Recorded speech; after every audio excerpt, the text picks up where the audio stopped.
Welcome,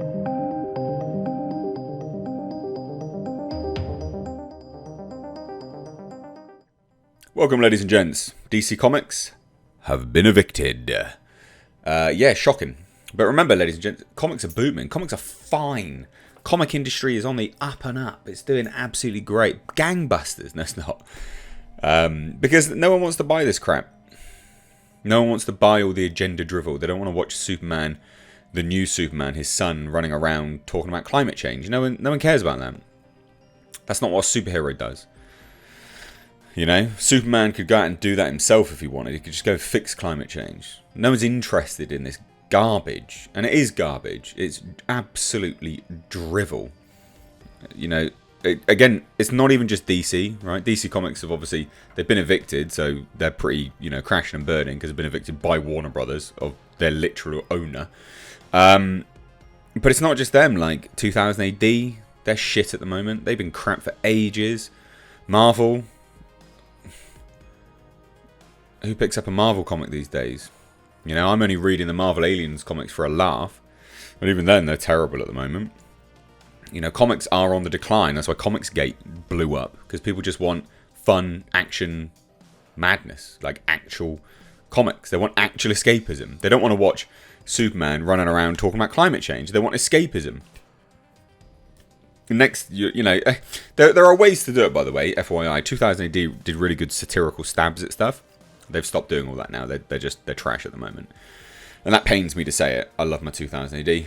For those keen-eyed ones, Judge Anderson figure there. I love 2000 AD, but yeah, they're garbage at the moment. So let's take a look at this, because this is funny, for starters. DC Comics being evicted by their own owner. Doesn't get much funnier than that. Well, doesn't in my eyes anyway. So here we go. Look, DC Comics moving offices yet again to a hot desk model. None of this is positive for the industry itself. And also as well, you know, I'm not sitting here gloating. Like, I don't take pride in this. There's no gratification here. I think it's a shame that comics are on such a decline. But it's not a surprise that comics are on such a decline. Because this is the state of comics. Right? Now, if you've not seen it, like, they even had Superman recently implied that he'd been, like, you know, sexually abused by a man. Like, why? This kind of stuff doesn't need to be in a kid's book. It's weird. Kids don't need to know this. Superman wouldn't be abused by a man. It's just odd. Alright? Like, it's just weird stuff. Like, whoever thought that direction was good deserved to be fired. So, here we have it, ladies and gents. And you would have seen this reported around. But yeah, it's time for DC Comics reportage. Some people... Now, this story, this is just a bit of a background, right? So, Bleeding Cool was reported on this. So, they didn't know whether to report on it initially. A couple of weeks ago, they got word that over the past few weeks, DC Comics staff, who had still been working from home, so remember, they'd just been working from home, they hadn't even gone into the offices yet, have been allowed into Burbank headquarters building to retrieve their belongings. So... it goes to show how much of a decline they've been in. DC, Warner Brothers have gone, right, well, how much money are we taking in? Right, yeah, okay. How much money can we save? Right, yeah, okay. Yeah, let's just get rid of the offices. That's basically what they're doing. They couldn't get, obviously, their belongings during lockdowns. And that they had been told that Warner was going to use the space for something else. Not even given a reason. They're just like, yeah, we're going to use this space for something else. Be gone. Go. We don't want you here. You're not worth it anymore. That is literally what's happening here. And the DC Comics will no longer have access to these 3 floors of prime Warner Brothers real estate. And the thing is, right, DC Comics was prime. DC Comics was making epic, huge numbers. They were really good. And now they're garbage. So much so that Warner Brothers is like, yeah, we don't want you on these 3 floors. It's just a building. It's not for anything else. It was just a building. Yeah, it's prime real estate, but it's just a building. Like they have it. They can give it to anyone they want. And everyone was moving again to offices close by. It seems that DC staffers working from home, or in one case Hawaii, had done such a good job during the pandemic. I mean, it's not, is it? that physical proximity in the primest of prime estate was suddenly seen as excess cost by Warners. I mean, let's just analyse that statement. DC staffers had done such a good job during the pandemic that they don't need a physical location to work out of. It's literally, and then, but it's because it's seen as an excess cost. If they're doing so well, you give them prime real estate, because, ladies and gents, prime real estate for a company is a message. We're doing really well. Look at this building. It's visual advertising. DC Comics. It's prime real estate. It's not an excess cost. That is visual advertising. But they've done so well, that's an excess cost. It's not. That's not an excess cost at all. They've just been evicted. So anyway, at the time, Bleeding Cool couldn't get a second source that they were particularly happy with. And then they waited for a second to show. And another horrendous mixed metaphor, and it just landed in my inbox. A report posted to a private WhatsApp group from one DC Comics staffer saw them packing up their cubicle for the new DC building and confirming that they will now be working on a hot desk model in the new building, also known as shared workspace.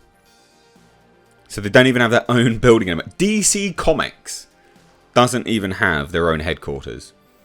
So that indicates an office working environment in which people are not all in the office at the same time, so desks are not attributed to any one person. Any employee can sit down and use a desk as if it were their own. The cheapest of the cheap way to have a headquarters. So yeah, they do have a headquarters, I guess you could say, but they don't. I mean, that's bad.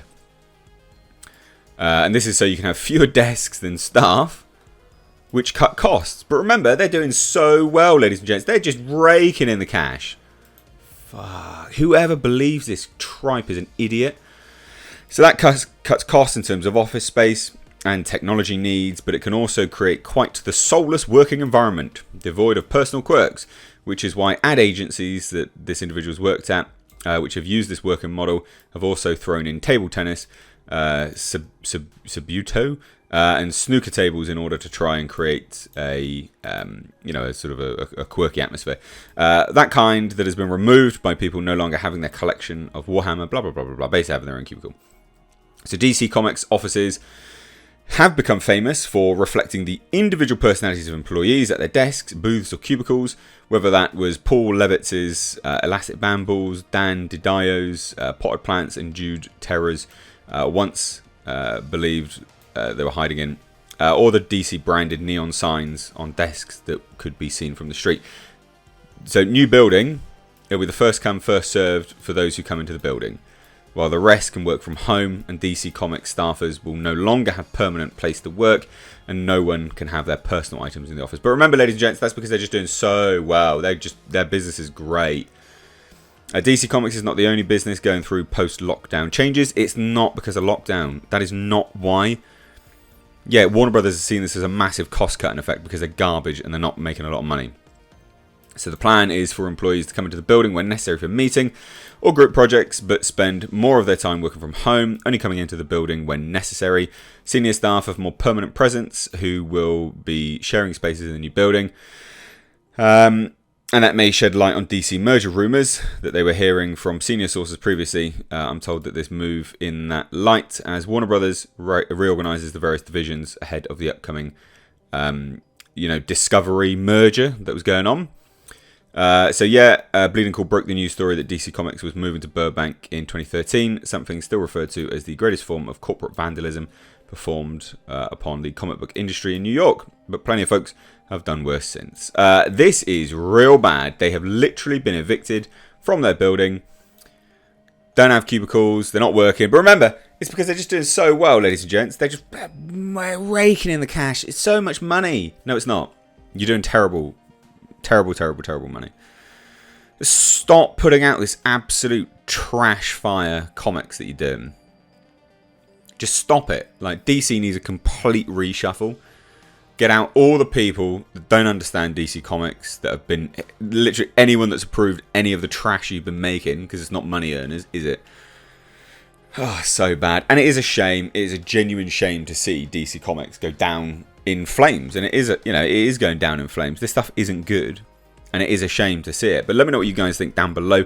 If you're new here, please do hit subscribe, turn the bell notifications on, and check you are actually subscribed, because YouTube has been playing silly buggers. But thank you so much for watching. Give the video a like, it's important, and do share it. Cheers, take care.